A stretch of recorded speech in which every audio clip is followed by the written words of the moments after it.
Indonesia hari ini terlihat sangat fasih berbicara soal pemberantasan korupsi. Dari pidato resmi hingga baliho moral, dari konferensi pers hingga slogan-slogan integritas, semuanya terdengar indah dan meyakinkan. Negara seolah ingin menunjukkan bahwa korupsi adalah musuh bersama yang sedang diperangi habis-habisan. Namun pertanyaannya sederhana dan mendasar. Jika korupsi benar-benar diberantas, mengapa ia justru terasa semakin mengakar, semakin berani, dan semakin terbuka?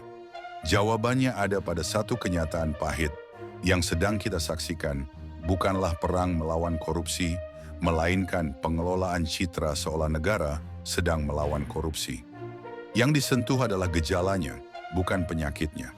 Yang dikorbankan adalah aktor-aktor tertentu, sementara sistem yang melahirkan mereka tetap utuh dan bahkan dilindungi.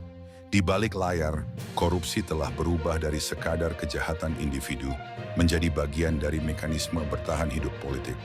Biaya politik yang mahal membuat jabatan publik tidak lagi dipahami sebagai amanah, melainkan sebagai investasi yang harus kembali modal. Dalam situasi seperti ini, pemberantasan korupsi yang sungguh-sungguh justru dianggap sebagai ancaman terhadap stabilitas jaringan kepentingan. Maka yang terjadi adalah seleksi. Siapa yang boleh disentuh, siapa yang harus dilindungi, dan kasus mana yang cukup dijadikan tontonan publik. Penegakan hukum pun bergerak bukan berdasarkan kompas keadilan, melainkan mengikuti arah angin politik dan kekuatan modal. Ironisnya, kondisi ini justru dipoles sebagai stabilitas. Negara ingin terlihat aman bagi investor, tertib di mata dunia internasional, dan bermoral di hadapan rakyatnya sendiri. Namun stabilitas semua ini dibangun di atas kompromi etika yang mahal harganya. Ketika korupsi dibiarkan sebagai pelumas, yang terjadi bukan efisiensi, melainkan ketergantungan. Negara menjadi rapuh karena berdiri di atas praktik-praktik yang sewaktu-waktu bisa runtuh ketika kepercayaan publik benar-benar habis.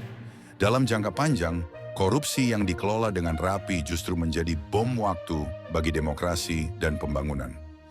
Ada beberapa persoalan krusial yang jarang dibicarakan secara terbuka oleh publik. Persoalan pertama adalah ilusi bahwa penindakan individual sama dengan pemberantasan sistem. Menangkap segelintir pejabat tidak otomatis membongkar jaringan kepentingan yang lebih besar, apalagi mengubah aturan main yang memproduksi korupsi itu sendiri. Persoalan kedua adalah anggapan bahwa stabilitas politik harus dibayar dengan kompromi etika. Logika ini membuat korupsi dianggap sebagai harga yang harus dibayar demi kelancaran pemerintahan dan investasi. Dan persoalan ketiga, yang paling sensitif sekaligus paling dihindari, adalah ketergantungan negara pada pendanaan politik yang tidak transparan. Selama akar ini tidak disentuh, korupsi akan selalu menemukan jalannya, sekeras apapun pidato anti korupsi disampaikan. Yang paling mengkhawatirkan, kondisi ini perlahan membentuk sikap permisif di tengah masyarakat. Publik dipaksa terbiasa dengan paradoks, marah pada korupsi, tapi pasrah melihatnya terus berulang. Ketika hukum terlihat selektif dan moral hanya dijadikan jargon, kepercayaan rakyat pun terkikis.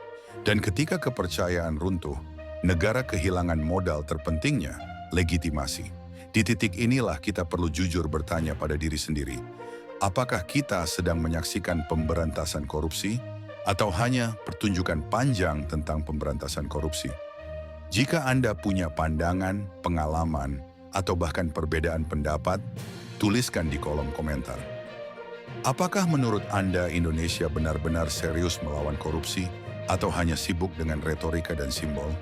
Mari kita diskusikan secara sehat dan kritis.